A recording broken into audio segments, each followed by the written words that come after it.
campaign, and focus today has turned to immigration, with Conservatives promising to cut overall immigration, with most migrants needing a job offer to come to the UK, regardless of where they're coming from, including the European Union. Well, to discuss this some more, I'm joined now from Newcastle by Tanja Bueltmann, a migration historian and founder of the EU Citizens Champion campaign. A very good afternoon to you, Tanja. The Conservatives then only wanting the brightest and the best. Yeah, well, good luck with that under these policies. If you look at some of the proposals, it's pretty obvious that it will reduce the interest in the UK as a country of choice for immigrants, people like me and many others, because that's it. We choose to go to places that are attractive. But I'd like to say one thing at the beginning, if I may, and that is, we're not actually really just talking about immigration policies here. We are talking about taking away what is currently a reciprocal right. So we really need to talk also about the impact on British citizens that this has. It will limit their choices, strip them of their rights as well. What do you think this is going to mean for the UK? Because let's face it, we need unskilled labour as well. Well, I don't really believe in this distinction between skilled and unskilled labour. Every immigrant brings something to the country that they come to. Everyone has skills. But yes, the UK definitely needs skills across different jobs that people can perform.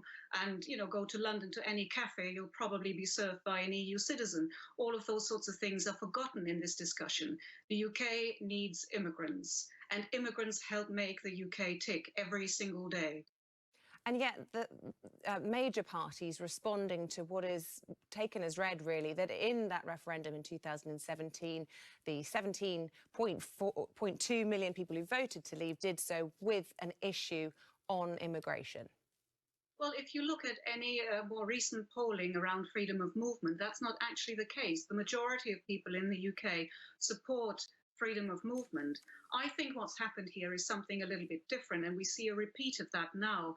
The othering of immigrants is a common tactic used by populists because it's an easy answer to problems to which they actually have no solution. So, for example, what we've seen today with the stirring against immigrants in the connection with the NHS is a good example here, because it's said that we put strain on the NHS. Actually, we put more in than we could take out in terms of our workforce, but also in terms of the contributions we make.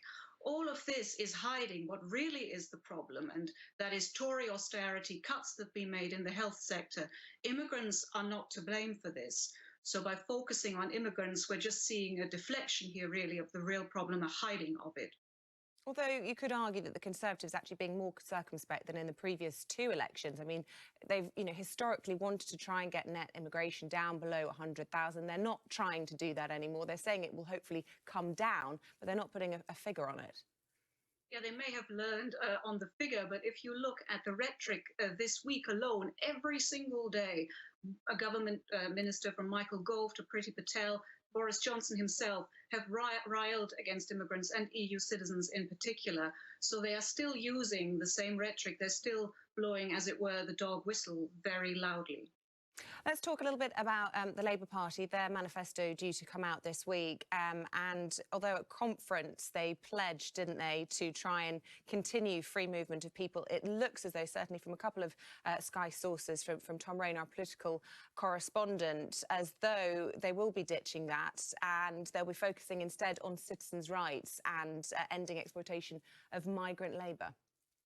Obviously, from my perspective as an EU citizen, the focus on protecting citizens' rights is very welcome.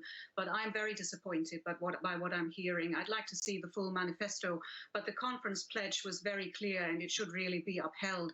Labour is a party that was founded on the principle of international solidarity. It was founded on giving people rights, and it really should stand up for them. But unfortunately, across the political spectrum, we see a lot of pandering to far-right rhetoric, to right rhetoric, and this needs to stop, because really the public view isn't as it's made out to be. There is actually a lot of support for freedom of movement, and I wish Labour was listening a bit better.